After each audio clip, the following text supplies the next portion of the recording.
Hey friends, it's me again. I have decided to share my breast cancer journey after several folks have asked to hear it. So, yesterday I did part one, which was basically that I was diagnosed in 2021. I was 35 years old, no family history, and it was, of course, a shock and surprise to all of us. But I made it through the story yesterday through the diagnosis. So on June 16th of 2021, I was officially diagnosed with invasive ductal carcinoma of the right breast. And so I wanted to share a little bit more today about my journey after diagnosis. So one of the doctors or nurses, I'm not sure which one, told me that after I got the diagnosis that things would really speed up. And I talked yesterday about how things were really slow, getting appointments, things like that. And they did. They really sped up after that. So on that date, I got several calls and appointments set up. My first appointment was going to be my MRI. And so I had a breast MRI on June 18th. And then that all came back fine. So only the one area showed anything. And then on June 24th, I met with my doctor's team that was going to handle my diagnosis and all of my treatment. One interesting thing that happened during this time is so I found out on a Wednesday that I was officially diagnosed with breast cancer. 2 days later, on a Friday, I get a text from a friend of mine, a longtime friend of mine, and also who was a co-worker of mine at the time. And she said, "I'm sorry to hear about your diagnosis, but interestingly enough, I have also been diagnosed with breast cancer this week." And so, of course, that's not news that you want to hear, but I will say that this person has, having that person as somebody to talk to and to compare notes with throughout that journey was truly a blessing. So back to my doctor's team visit. What's interesting about that is I was in one room, and 2 rooms down, her and her husband were in a room, and we had the same exact doctor's team to begin with. We got the same diagnosis. So I was diagnosed with stage 3B, and that was for several different reasons, one of which was the size of my tumor and how much it had grown since the initial appointment. So when I first found the lump and went to the doctor, it was about the size of a golf ball. And then by the time I had my mammogram and all of those tests run, it was the size of about a pretty good size lemon. That was just over the span of a couple of weeks. So that's how fast it was growing. And so I was considered 3B. It had not spread anywhere else. So it was just that one area that we could find at the time. And so that is one of the reasons why I was considered 3B. So I did have a slight estrogen positive. So it was like less than 20%. And so they did treat me as estrogen positive, but my oncologist also was basically telling me that he really didn't have an idea of what caused the cancer. And that he was going to kind of throw the book at me and was going to kind of treat me as triple negative as well.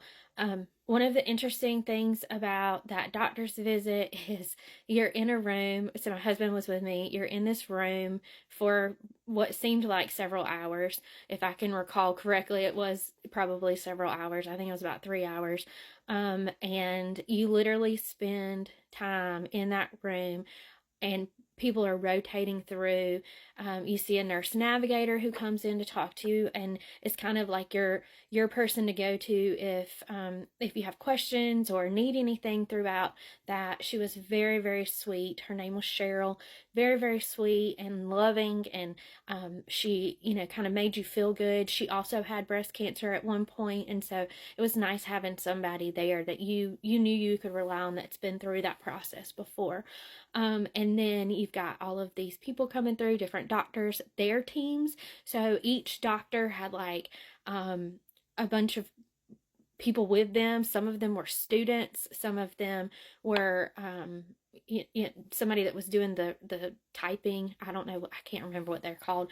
But it was, then on top of that, they're like filling you up, and it's really awkward when your husband's in there and like all these men are coming through and touching your breasts, but it's part of the process. So we felt really good after that day about what's to come. They were very clear about the expectations moving forward with all the treatments, and very clear about the things that we had questions about. They answered our questions.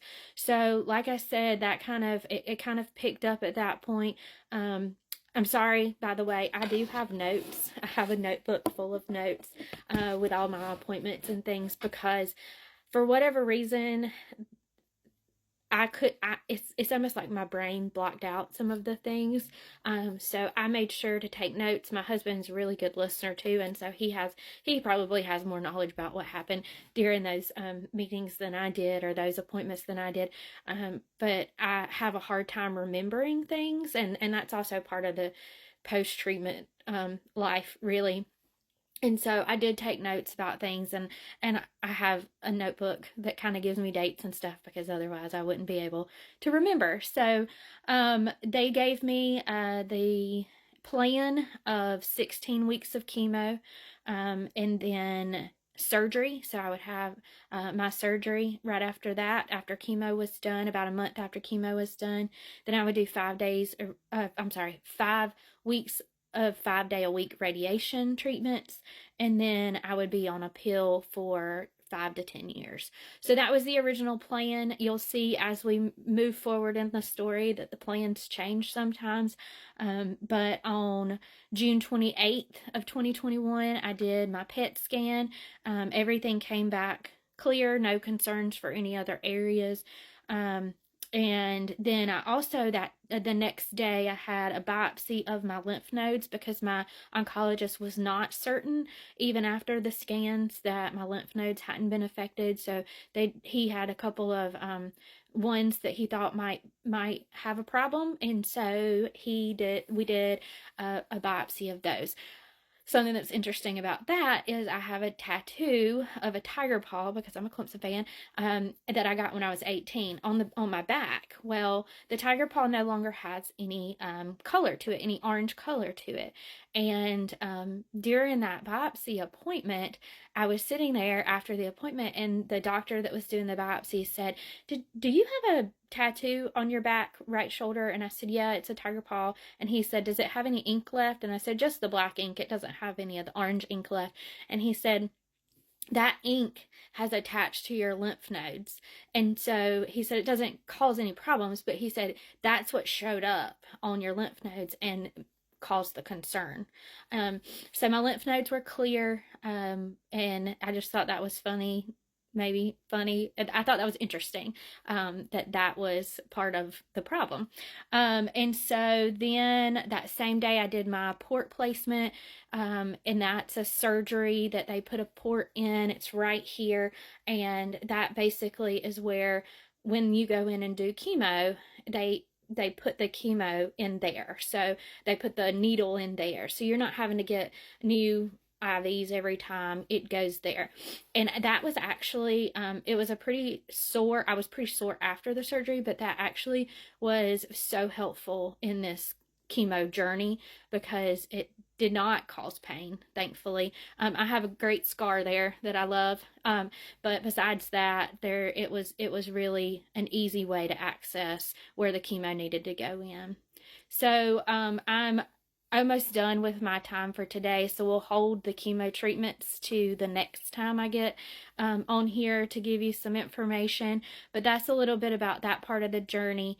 Again, the whole point of this is for me to spread awareness of early detection. Please, please, please do your mammograms and your self-checks. Please, I'm begging you. It is so important. So if you have questions, feel free to send me a message on here. I'm happy to answer anything. I'm an open book. Hope y'all have a blessed day, and we'll see you soon for part 3. Thank you.